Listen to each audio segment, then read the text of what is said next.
Hey, everybody. Thank you so much for joining us at our San Diego Comic-Con panel for the Master Chief Collection. We know we're the first panel slot of the day. We had to wake up early. We know you had to wake up early to get here. So it means a lot, and we're really glad that you're joining us. This is our second panel for the Master Chief Collection. We talked a lot about the game at RTX in Austin earlier this month, and we've got a lot of new things to share. So I'm really excited to get started, and I'll start by introducing everyone. My name's Andy Dudinsky. My friends call me Bravo, and I'm community manager for Halo at 343 Industries, and I've got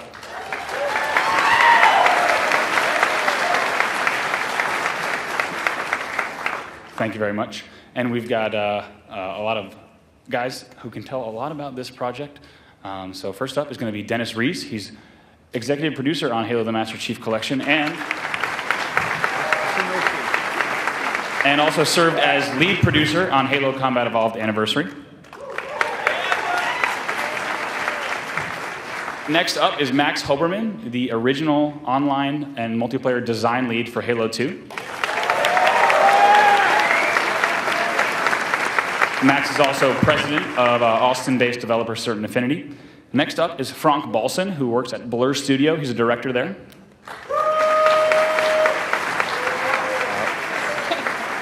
Blur is a studio that some of you might be familiar with. We're going to talk a lot about their work, but they've worked on things like the Halo 4 TV trailer, as well as Halo 4 Spartan Ops. And next up, certainly last but not least, is a man you all know, Frank O'Connor, franchise development director at 343 Industries.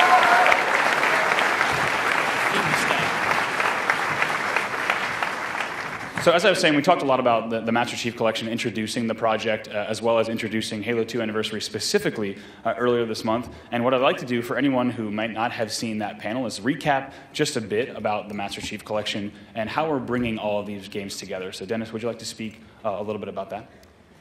Yeah, so, I mean, right from the get-go, there's so much content in this offer, right? We have Halo 1 Anniversary, Halo 2 Anniversary, Halo 3, Halo 4.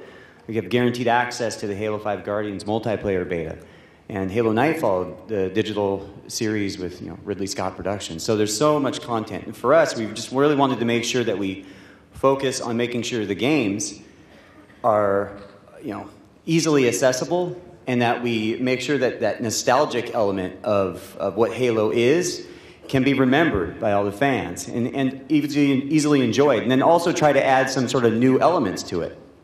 So, cool. You want to hop over to the build? What's that? Okay, good. Great, there we go. So we have our main menu up here. Excellent.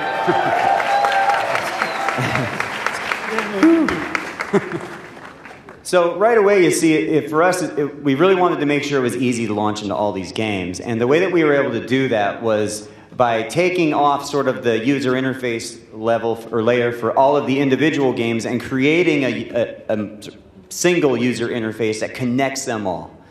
And that really allowed us to do some pretty cool things so that you could just jump in here and immediately just start playing any game. Since they're all on one disc with the Xbox One, we were able to do that. And so as we looked and we started thinking about, we want to make sure people can have those same great memories that they were always playing. Back in the good old days, so we unlocked every mission. We didn't want to have to make people play through each game all again so they can get to those favorite missions that they love so much about each of their games. Well, when we did that, that opened up new opportunities for us to allow people to play Halo the way they want to play Halo. So if you out there love vehicles, you can come into, say, Halo CE Anniversary and just play maps, all the missions that actually have vehicles on them. So now you can really begin to customize how you want to play Halo. It gets a lot more interesting when you start applying that logic across all games. So suddenly you can have the incredible Master Chief Saga Marathon, where you just start from the first level of Halo 1 and play non-stop to the end of Halo 4. Yeah. Seriously, dude. I guarantee a good portion of this audience is going to give it a try. Please take frequent bathroom breaks, please. Have you done this, Dennis? Yeah. I'm in test right now. Yeah. It's not pretty. No, but a lot of fun. I'm really excited for all the fans to begin to play, Halo sort of as they want to play Halo. And for us, that was really important to make sure we had this as sort of like a single experience. Well, campaign is only part of what Halo is. There's a lot more. There's also multiplayer.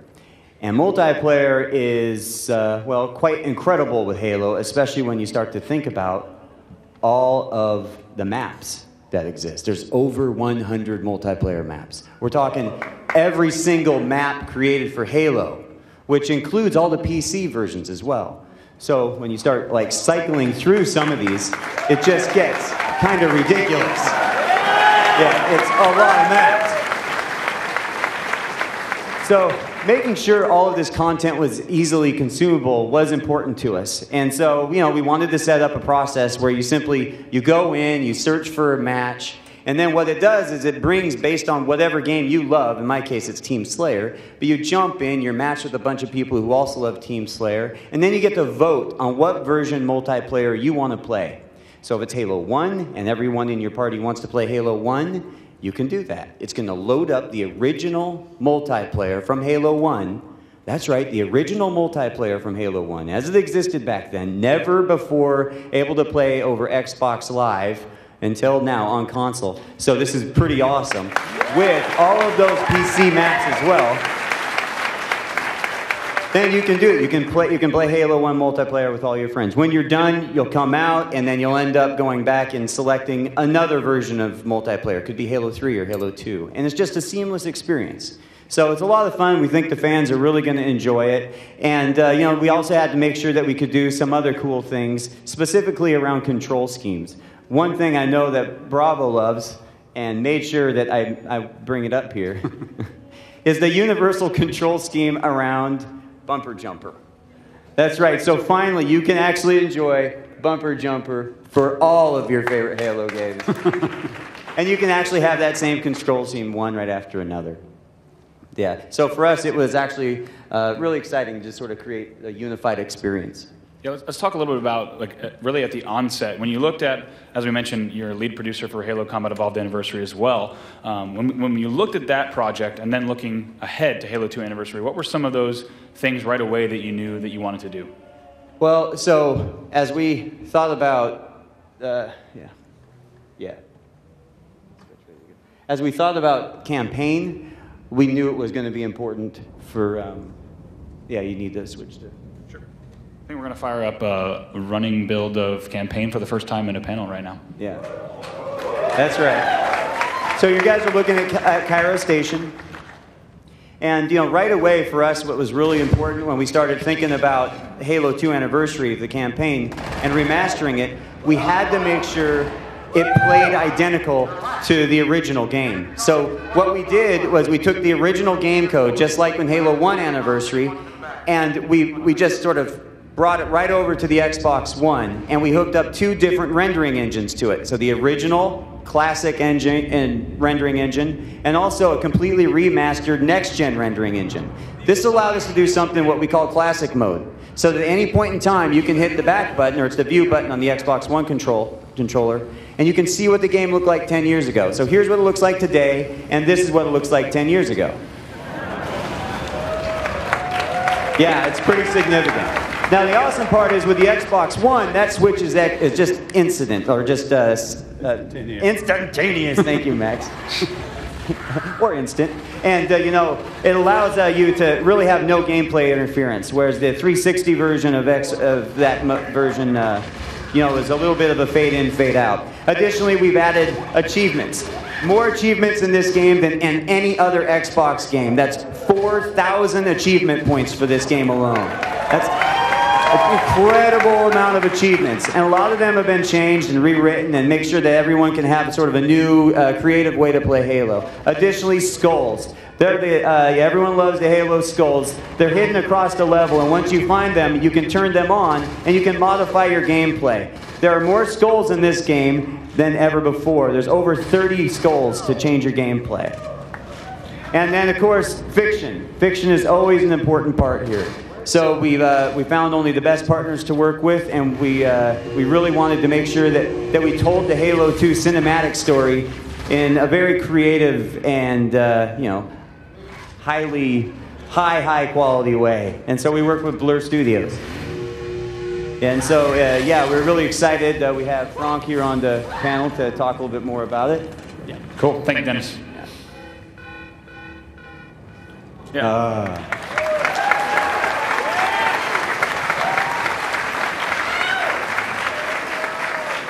I think we'll get to more about the fiction and working with Blur a little bit later in the panel. One thing I'd like to do, kind of thinking along that same thought, though, is talk about how retelling the Halo 2 story really provides an opportunity to connect all the experiences that have been in the past and also the ones that are coming. Frank, can you talk a little bit about some of the people in the room, I'm sure, caught the Halo Nightfall panel yesterday, and people as well, of course, excited about Halo 2 Anniversary and how that all of that even connects into Halo 5 Guardians. Yeah, so this is obviously the 10th anniversary of Halo 2. I think you guys looking at the UI got some sense of just how much content is just in the game. But there's some stuff that we're adding to the story as well. We obviously have Halo Nightfall. The digital series comes when you buy Master Chief Collection. And what that does is introduce the character Locke, who some of you guys met yesterday. He's gonna play a significant role in Halo 5. So you're seeing his origin story in the Nightfall digital series. And that's kind of a character bridge. It's not a story bridge, but the guys at Blur, aside from remastering all the cinematics for Halo 2, are also creating some new cinematics. We call them bookends in the studio, but that does a disservice. It's going to be a bridging story that's going to connect in a fairly significant way the stories of the Master Chief Collection, and you think about that as the start of the Chief Saga, directly with events that are going to happen in Halo 5. And of course you're going to get the Halo 5 multiplayer beta in that package as well. So in celebrating the 10th anniversary of Halo 2, we also get to span those stories and connect them all together in a really interesting and meaningful new way. So we're excited for you guys to see that in November. Well, thank you, Frank. I think another thing, of course, Dennis started to talk a little bit about it, and we talked some about it at RTX, but another huge part of the anniversary treatment is specifically that multiplayer treatment for Halo 2 Anniversary. And as we approach this 10-year anniversary, it's great to have Max Hoberman with us, not only as the original multiplayer and online design lead, but also as president of the studio that's helping bring Halo 2 Anniversary to life in a really big way. I'd like to start really at the beginning and talk a little bit about, I think anyone can chime in here. Frank, you joined the studio working on Halo, started working during Halo 2 development. And can you talk a little bit about just how big, I mean, Halo 2 was for multiplayer, how big Live was for Halo, and how big Halo was for Live? I think there's a lot there that we haven't talked about yet in the public, and I think it'd be really cool to start to tell that story. Yeah, when I started on Halo 2 in 2003, and at that point I was working in the industry, but I was basically just a Halo fan, and I think if we polled this audience and asked people how much time they'd spent on campaign, the answer with Halo 1 is going to be anywhere between 8 and whatever, hundreds of hours maybe. But if we ask how many hours you've spent on multiplayer, it's disproportionately more. So in my head. And I wasn't quite this naive, but at least in my head I thought, well, they have to have a fairly significant multiplayer department because it's more than half of your experience is playing multiplayer. And I got there, and it was 2 guys, one of whom was Max. Yep. And that was the entire multiplayer organization, effectively. I mean, there's shared resources, but that was it. And it was crazy to see the scale of how campaign creates the assets in the sandbox for multiplayer, but it was insane to me that the multiplayer team, which had been responsible for so much joy and fun, was 2 guys, and Max was right in the middle of really, I think it's fair to say, radically changing how you play console multiplayer games, and I think philosophically. And Max had a really hard time trying to explain this because there's no context for it. So he'd be describing parties and matchmaking. And we didn't really have context for it because everything was server lists, and we was playing MechAssault on the Xbox, and you were sort of finding people manually. And so Max was making decisions that were going to change how Xbox Live itself functioned. So we didn't even have the context to understand what he was really trying to do. But I think the way that he kind of bottled that idea for me was he was literally trying to take the fun parts of being in a LAN, the social parts and the engagement parts and the friendships and the energy that's in that room and put that on Xbox Live. So he was trying to solve all these technical problems and all these design issues, but he was also trying to take these slightly undefinable things that you get from that social context of being in a basement LAN party blowing circuit breakers. And that was hard. Until you were actually playing it, it was almost impossible to properly contextualize. Yeah, sure. Dennis and Max, I know you guys, Dennis, you have the opportunity over the past few months working on this project to look at some of Max's design documents. You guys want to talk a little bit about those first goals of bringing... Yeah, it was great being in your office looking at some of the original Halo 2 design documents and kind of what you had to do to explain what a party was. Just the concept didn't even exist, so you had some really cool notes and stuff like that in there. I thought it was really awesome. Yeah, it was a fun time, and I think kind of to Frank's point, people forget that Xbox Live was so primitive at the time. We were really inventing things from the ground up. So just something as simple as having a friends list accessible in the game, that didn't exist. To check out a friends list, you had to actually exit out of the game back then. So it really started from the ground up, designing in the friends list. The driving philosophy, like Frank mentioned, was this idea of how do we take this great LAN party experience and how do we, take the best parts of this, take it online. You guys may have heard the term, which I think somebody coined at Bungie, but the virtual couch, and that was kind of our shorthand for this LAN party experience. But yeah, it was tough. It was incredibly difficult to convey the vision for what this was going to be because it was so different. With parties and matchmaking, you can see up on the screen some of the features that we introduced in Halo 2. And this stuff, it was so hard to convey this vision because it was so radically different than what people are used to. People are used to a game server, just go find a server and then hope your friends can get on that server with you. And we were really kind of inverting that and flipping it on its head. And even within Bungie, it was incredibly contentious. There was a camp that said, no way in hell I'm not going to have a game server, and I want to choose exactly what map I'm going to play on. This matchmaking idea is not going to work, to put it politely.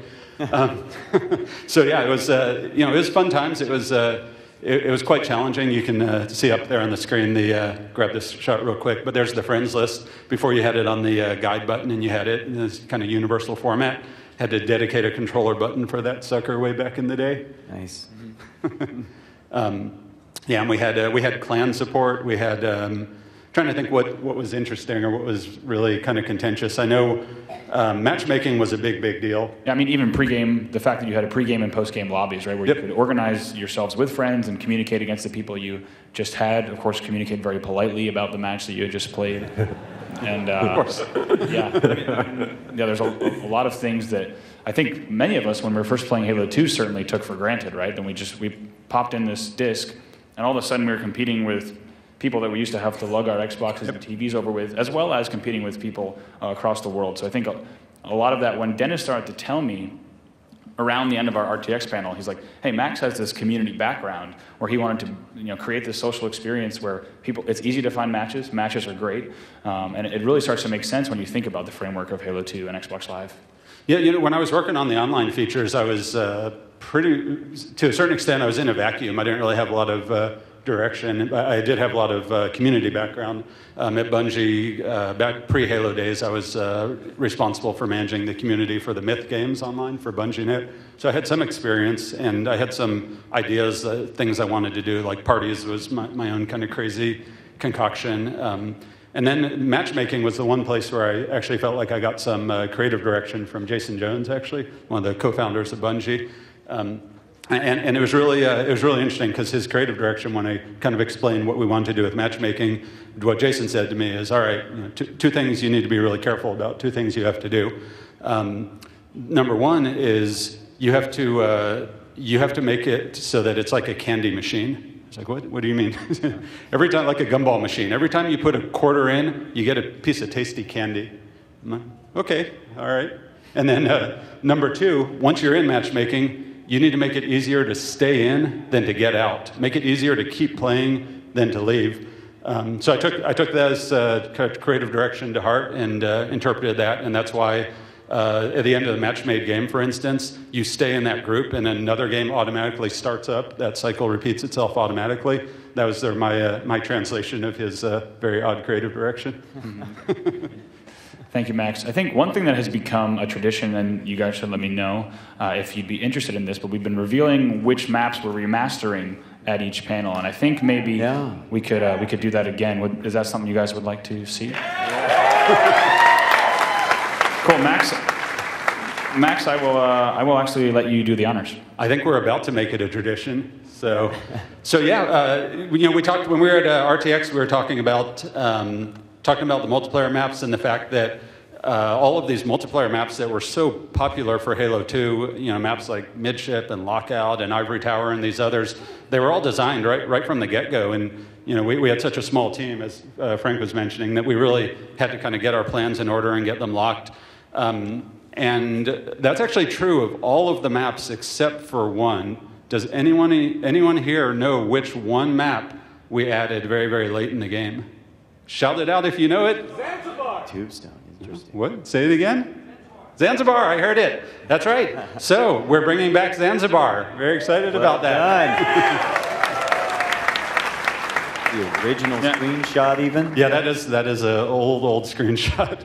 Yeah, that is an iconic shot. I think it's even a pre-release Halo 2 shot. But Max, we've got some concept art from your team back home showing off the new direction for Zanzibar in Halo 2 Anniversary. Yeah, so these are just some of our concept artists at Certfinity showing off some of these concept drawings, but you get a sense for what this thing will end up looking like. And I think we even have some screenshots, maybe, of a work in progress. Yeah, this is a first look at Zanzibar in Halo 2. Yeah, work in progress, keep in mind. Keep going through these. We brought a handful of screenshots here, and the last one's my favorite. But so yeah, and once you go inside the base, check this guy out. That's awesome. So it's super excited. Our artists are working hard to get this thing done, and it's looking amazing. It's just as fun as it always was. And I think you want to talk a little bit about this map? Yeah, I'd love to. Whenever you and I get in a room, I feel like we end up talking about the original designs and how they all came about. And as you mentioned, Zanzibar was not one of the maps that was designed from the onset, yet it added so much to Halo multiplayer. Specifically in the fact that how it would work for asymmetrical round-based game types, and how that was a totally new thing never before seen in Halo. And I think sometimes even that is taken for granted as well. So we could talk about some of the goals that you had with Zanzibar, and also the fact that why it came about and why it came so late in the game. Yeah, we had all of our maps locked, and then I think the last E3, if I recall, before we released Halo 2. Pete Parsons and Jason Jones came to me and said, "Hey Max, the campaign. There's just no way we can spend any time on E3. So multiplayer seems like it's in pretty good shape. So we need you to figure out what we're going to show at E3 this year." That's for multiplayer only. And keep in mind, I had a 2-man team. I think we were up to 3 people at that point in time. That was quite an undertaking to be responsible for our E3 showing. So we took a look at what we had, and we looked at all the maps, and we knew that we had a lot of really fun maps. We were having a great time playing them, but we didn't really feel that we had anything that really kind of showcased. Just put it simple, we didn't have anything that was really sexy enough. Anything that showcased some of the really cool stuff. Now we had some resources. We had some of the guys on the single-player team, the campaign guys, able to help us out. So we actually designed the new map. I think we did it, Chris Carney and I did the paper design for this whole map, Zanzibar, in over one weekend. That's it right there. That's the original paper design.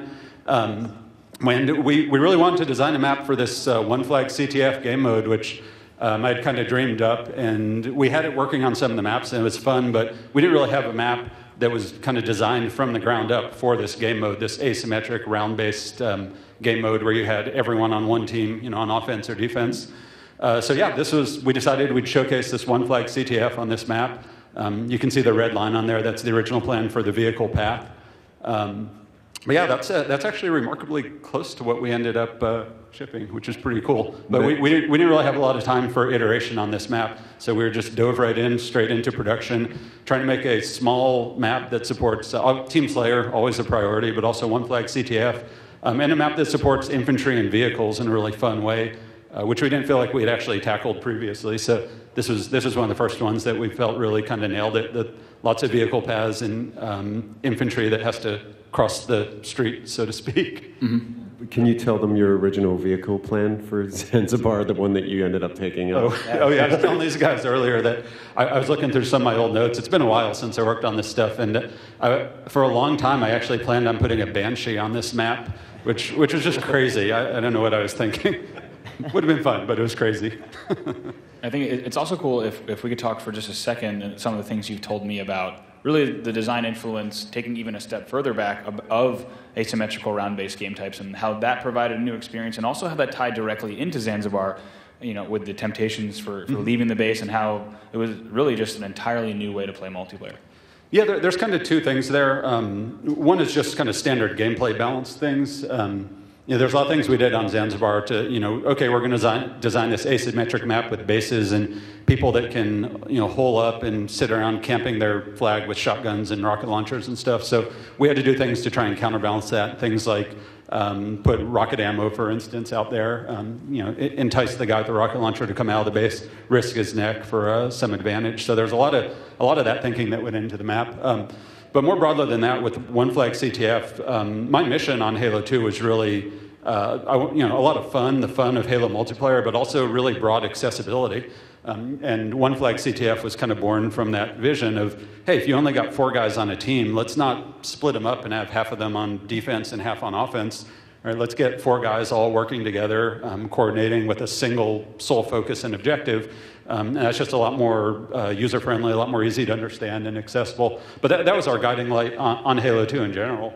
You can look at the matchmaking system and say, you push a button, you get a choice, a list of like 7 playlists or hoppers or whatever you call them, and pick one and go, and everything just happens really automatically. So, yeah, that was the guiding light on Halo 2. I think it worked out all right. I do too. Thank you, Max. Dennis mentioned earlier, talking a little bit about the work that Blur is doing. We have Frank joining us for the first time to talk about some of that. Frank and Dennis on the 343 side, at what point did we know that we really wanted to work with Blur when thinking about that anniversary treatment? After the launch of Halo Wars, when they did all of those pre-rendered cinematics, is pretty much, such high quality, and they were top on our list, the first people that we contacted when we knew we wanted to do this work. Yeah, absolutely. Awesome, cool. And Frank, do you want to talk a little bit about just the Frank and Frank? Talk a little bit about. You have to be. We put them next to each other on purpose to confuse everybody. Cool. You guys want to talk just a little bit about what this project entailed, right? The goals from the onset. So, you should go ahead. Okay. Frank. Of course, like the goals and like the challenges were really to try to take what was pre-existing, all the badass cinematics you guys had in Halo 2, and like, okay, how can we plus it, but still stay true to like the original game? And of course, you have all the new tech that we have today. We can do motion capture, we can do facial capture. Animation softwares have become great and everything, and even like cinematography-wise, like we can make it look really sexier. And that's what Blur is known for, making stuff blow up and chicks running around looking really good and all that kind of stuff. So that's what we wanted to try to inject into those cinematics and make, the action parts even more exciting and all the emotional moments even more emotional. Yeah, right now on screen we have a few of the shots that I think some have been released and some have not. So while Frank is talking about a little bit of that, we'll show some of the assets that you guys are working on. Badass Arbiter. Yeah, and this is it's a little bit unusual in that it's not a one-to-one recreation for obvious reasons of the original Halo 2 cinematics. You can still play the Halo 2 cinematics in their original form, but because these are obviously high-quality, high-definition video, you're going to have to make a choice before you start. You won't be able to switch like you can in Classic mode. This was philosophically unusual in that we aren't doing a one-to-one recreation. This is really a treat. This is sort of a reward for enjoying the game for 10 years. It's our reward for making it. Oh, yeah. Tartarus. That's awesome. Yeah, that is cool. And also, Frank, if you think about the sheer amount of cinematics that were in Halo 2, right? There's quite a lot of footage there to cover. Oh yeah, no, for sure. This was one of the big challenges. We have close to an hour of footage in full HD and an insane amount of assets to wrangle. We have close to 60 different characters, 50 environments, 100 props and vehicles. And one of the thing too is that it's like the whole Halo 2 story arc is very much based on the characters and how they interact together and dialogue. So one of the main things that we really wanted to focus on was, okay, how do we make it so that, well, all the humans and all the alien creatures just have those emotions, read on their faces. So that's why, we used, great actors and 2 different types of facial captures, one for the humans and one for the alien species. And I mean, from what I've been seeing so far, it's looking pretty cool. Oh yeah. Awesome. And Frank, from a story standpoint, I mean, I think one of the first things that I saw when this footage and these stills started coming into the studio, I think I speak for everyone. I say when we were just floored with how good everything looks. And one of the first things that I thought of was what this adds, in terms of storytelling and letting people really sink into the fiction. Yeah, I think, one other thing, we're looking at the visuals. We're also re-recording all the music with the Skywalker Orchestra in a slightly more modern surround mix. So there's a lot of fidelity being added to the whole experience. And I think, as Frank said, it wasn't just a case of making everything better. It was, there's more modern cinematography going on. There's different staging of the shots. So again, if you could switch back and forth between the two, you'd see radical differences, not just improvements. Right. And I think that it does a great credit to how enjoyable the original story is in how much it's lifted by that process. So I think that you get to enjoy the nostalgia of having loved that story, and you also get to recognize how far things have come technologically and artistically over the last decade. Yeah, I think we've got a making of video that, Frank, you and your team put together specifically for this panel. So this has not been shown anywhere else, and actually will not be shown anywhere else. So we're going to go ahead and move to that in just a moment, right here. It would be better with the music. It'd be good if we could get that house audio.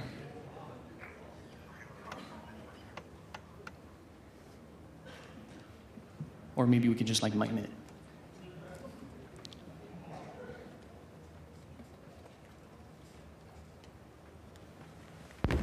Ooh. There we go. Boom. All right, let's give this a go. Round 2.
So Frank, what we saw there was just going from the original into a near final, beautiful version of that. We're still going to put a little bit of polish on top of that. Yeah, just a little more polish. Yeah. I think we'll go to talk about a little bit about the cinematic process. I mean, what we saw there was just a little bit, I'm sure, of what goes on behind the scenes, but there's quite a few steps to recreating, like you said, nearly a full hour of footage. Yeah, for sure. So I mean, we're not going to have like pictures for everything, but I'm going to try to like condense it as much as I can because once I start talking about my job, I mean, you guys are still going to be here in 2 hours. So despite the fact that all your characters were like already existing, we had to reconcept every single character's assets and environments in the whole game, just because we started with like the original game assets. And we needed to know what it was going to look like in high res. So that's the final model right here. So that's like the original asset with our light rig. And so that's basically where we started from. So we started concepting on top of that and iterating until we were like all happy with it. I mean, I think the Arbiter was a really great like example because it needed to be fresh and new, but still like and there's so many different versions of it. Oh yeah, totally. It's a lot of work. Yeah. It really came in good. So once this thing happens, like we concept everything, and then we just want to make sure that everything we have inside the cinematics just connects with the game. So that's why we need to make sure that all the designs are like cohesive.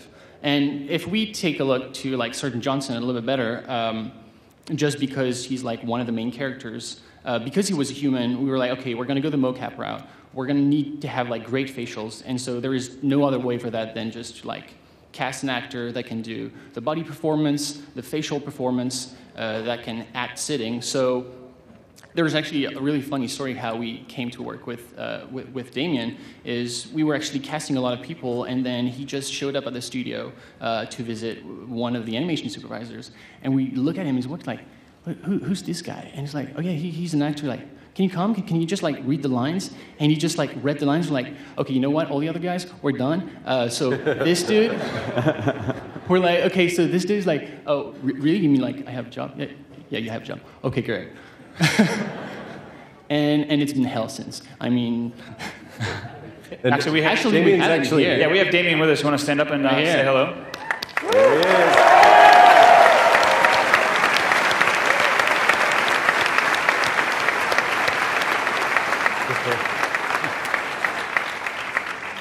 I think, Frank, you were mentioning just that because you mentioned how about in Halo 2 it's so dialogue focused and emotion driven, and Sergeant Johnson probably maybe the person with the most expressions right in the game. Oh yes, especially in the face.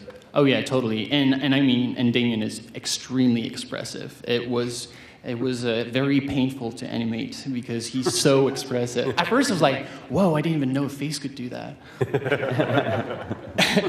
And we were like, you know what, we really like your face, we really like your hair and everything, so how about we just shave you completely? So that's what he had to do. He had to shave his little beard and all his hair in order to be able to do a scan of his face. So actually, this should be a video. We can get it to animate just like this. If it's there you go. So that's actually like the scanning process that we went through at Lightstage. It's like this crazy complicated piece of technology, but what you get at the end is basically like a really, really super defined model with like all the textures, how the skin reacts to the light. And actually one of the first character we tried it with was Hood. And the guys at Lightstage sent us back the model, like with their like rendered and everything, and we looked at it, and it was like disturbingly like real. It was like crazy. And then Damien's scan came in, and all the other actors' scans came in. We actually scanned, I mean, I can't remember how many, I think like close to 10 or 15 people for this. And so we're going to move on to the next one, which is basically once this has gone through like a lot of process, which is like modeling and, modeling the rest of the body. I think this one doesn't have the hair yet, so basically it goes with like the hair, and we add like a little bit of a 5 o'clock shadow. And then once this is done, this is like kind of like a temp render to figure out, okay, is it too glossy, is it too reflective? But we need to know if this is going to work as like a final image. So the supervisor of the project did like a quick like comp, like adding all the bells and whistles, and I think it's the next image. There you go.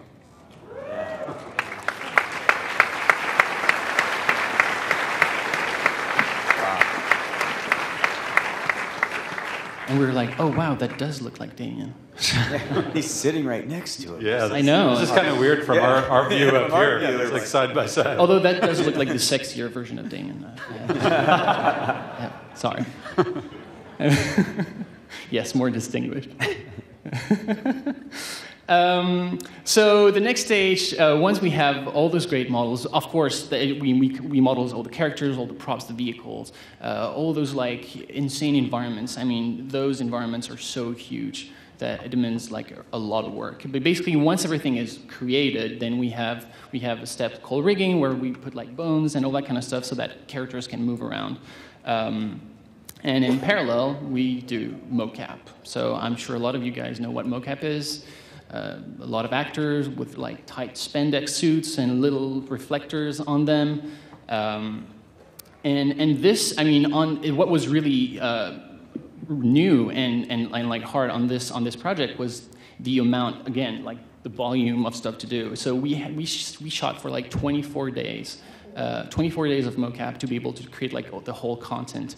And what was really tough, and that's where having great actors proved to be essential, was we had to act to the original VO to make sure that the timing was going to be correct and that we could use the original VO on top of the actors. And because like your body performance is completely linked with what you say. So in that regard, we used the first facial mocap, the first facial mocap system that we use is like, you've probably seen a lot of making up, where you have like guys wearing helmets and like a little camera in front of them, and we use that for like all the prophets and all the brutes and the arbiter, all those guys, so that whenever they were going to say a line, it wasn't just going to be like and those like mandibles moving and where it wouldn't make sense. Like everything actually works perfectly and syncs really well with the VO. Yeah, you had mentioned also how oftentimes like you have the face acting, I think, but sometimes separate from, the actual motion capture, and how I can't remember which actor and character it was, but how you had to ask someone to. Oh yeah, that totally. So that's pretty much right after this. So basically, you do the mocap, then you bring everything into the 3D software. You create the layout, which is basically making like the blueprint for the whole project.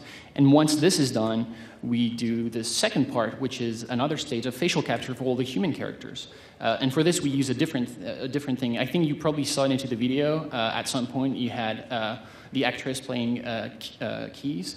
She was inside this kind of like time travel device. It's like this rig with like dark like neon lights, and actually they had to go like through an hour of makeup to put like fluorescent like paint on their face. And they looked like little Smurfs. It was pretty cool. So basically, what it does, it's kind of like it takes a scan of your face 24 times per second, and what you end up with is like the exact acting from your actor. But what was really tough was to sync the body movement, which, well, the thing is with this rig, you can't move. Like if you move, every time you're like, no, he's moving too much. No, he's moving too much. You have to move less, move less. And so what was really funny is that at some point during the sequence we just saw, for Keys, she's supposed to run, and one of my comments to her was like, so I'd like you to run more, but move less. And that's like, wait, what do you mean? Like, yeah, it was, and so we had literally, we had Damien sitting on his hands so that he couldn't move. For Keys, I was like sitting behind the chair and like holding her shoulders so that they wouldn't move and they could like act. Yeah, it was pretty intense. Also, and then eventually you get to that lighting and FX, which was the last scene that we saw there. Sorry? Eventually you get to that lighting and FX, and that was that last Yeah, exactly. So this thing goes like to animation before we go into the lighting. We do animation, it's kind of like a 50-50. Like we have the actor's performance, but it needs to be enhanced depending if you're like on a human or if you're putting it on the arbiter, because the movements are going to be different.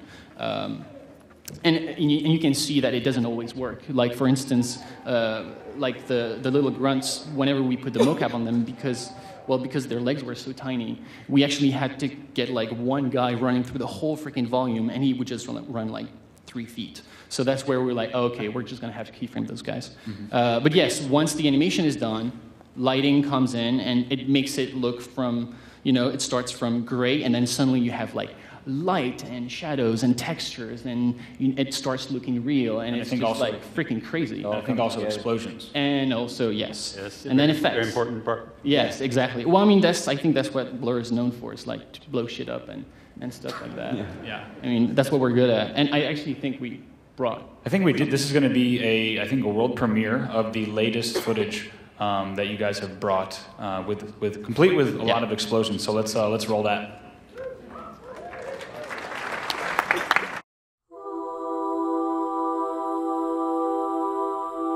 In the event of unexpected shutdown, the entire system will move to standby status. All remaining platforms are now ready for remote activation. Remote activation? From here? I must get inside. Then mount up, Orbit. Your pal, where's he going? Earth, to finish what we started. And this time, none of you will be left behind.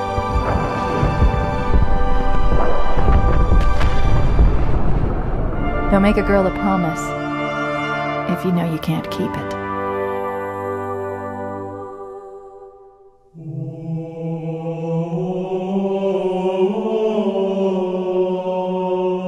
The chief is gonna jump in this tank, roll across the bridge, and blow up any inhuman son of a bitch dumb enough to get between him and the prophet of regret. Pull yourself together, because you're going with him.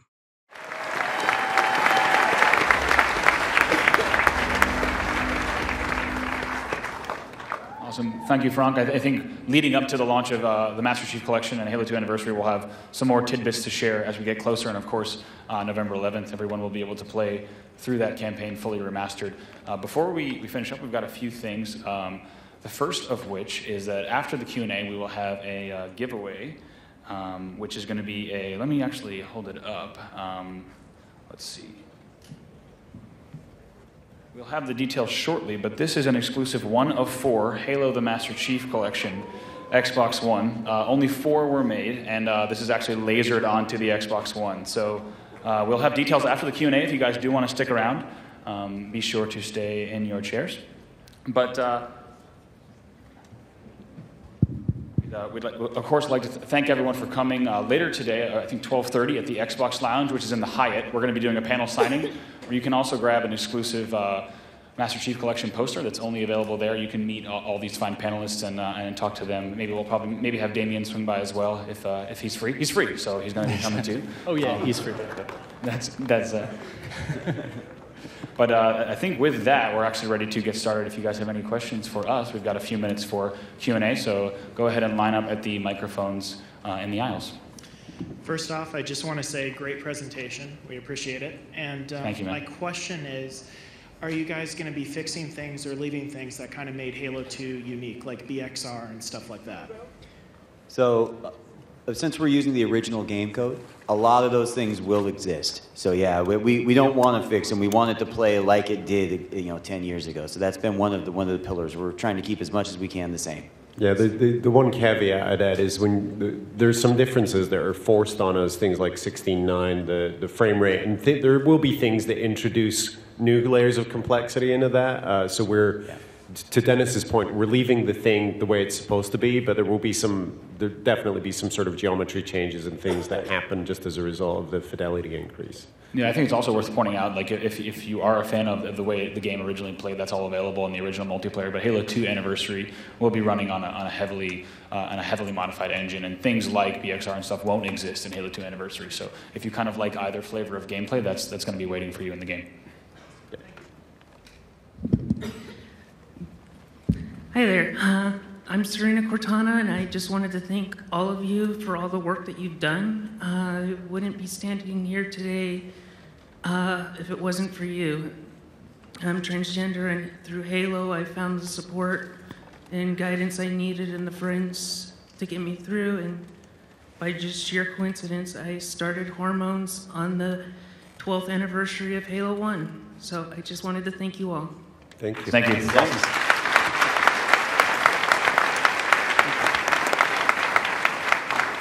Hey. Hey guys. Hey. Hello. You guys are pretty cool, not gonna lie. I love everything you've done with Halo. It's tough to disagree. It is.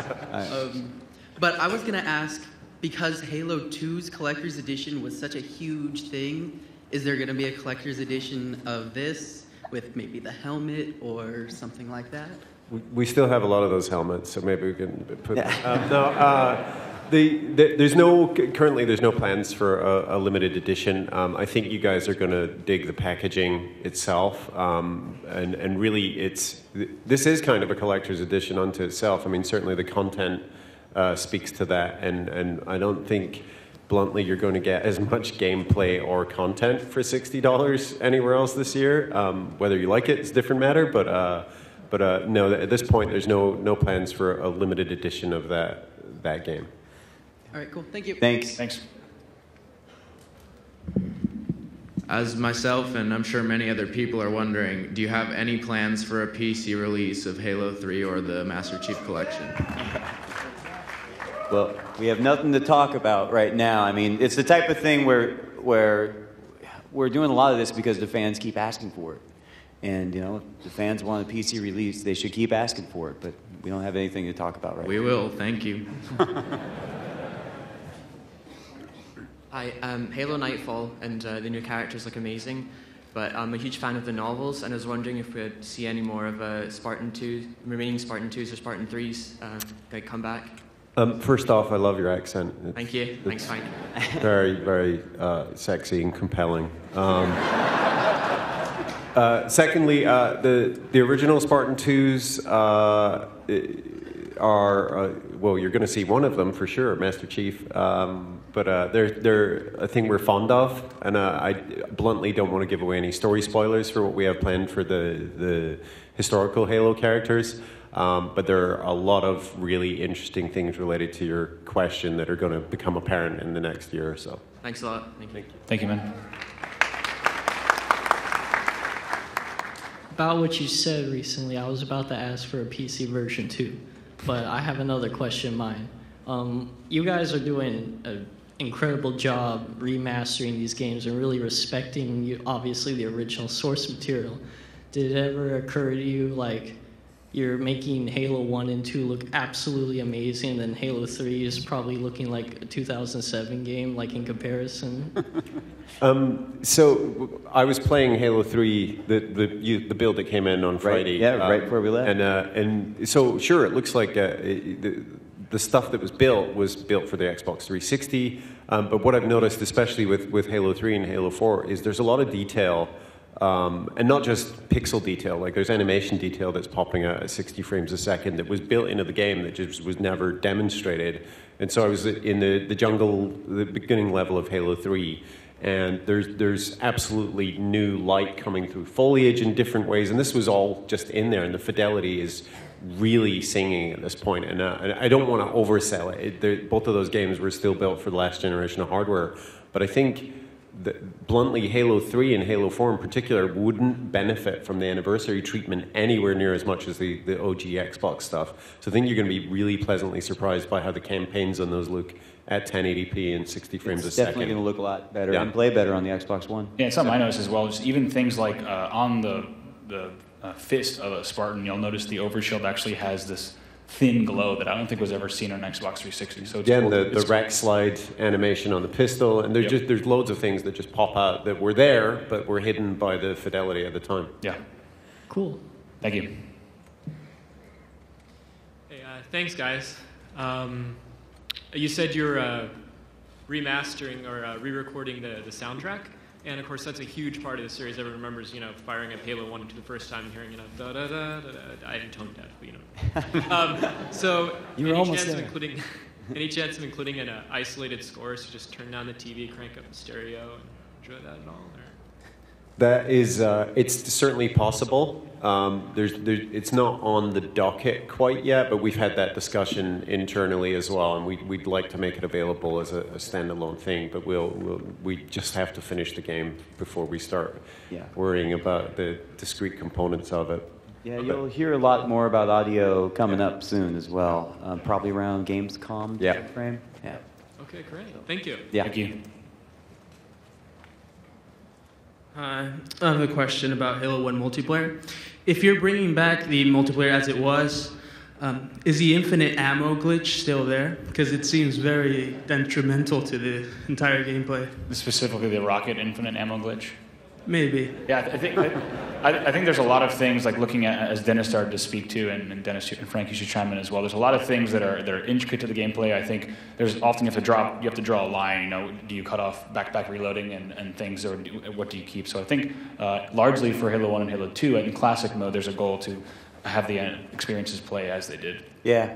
So likely that would remain. If it's in the original code, we're trying not to touch that code, except to make sure that it runs and operates really well on the Xbox One. Yeah, but glitches like that. Yeah. I think this is it's a really weird question, because back in the Halo 2 days, for example, we tried to not expose, things like BXR and stuff, because they gave people an unfair advantage.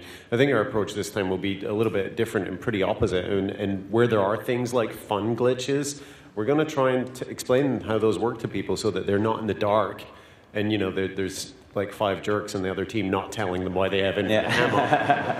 And so we'll be doing some education on some of those glitchy things. But I think that bluntly, that was a difficult conversation in the first place, because for every person who's irritated by it, there are like 5 people who love that stuff. And so we have to serve, 2 different audiences as well as we can. So I think education is certainly going to be some of that process. All right, thank you. Thank you. I was wondering about in Halo 2 how you could use dual SMGs, and that was a really cool thing for me to do, just firing 500 bullets into somebody. But I was wondering if you would bring that back in like a later Halo game.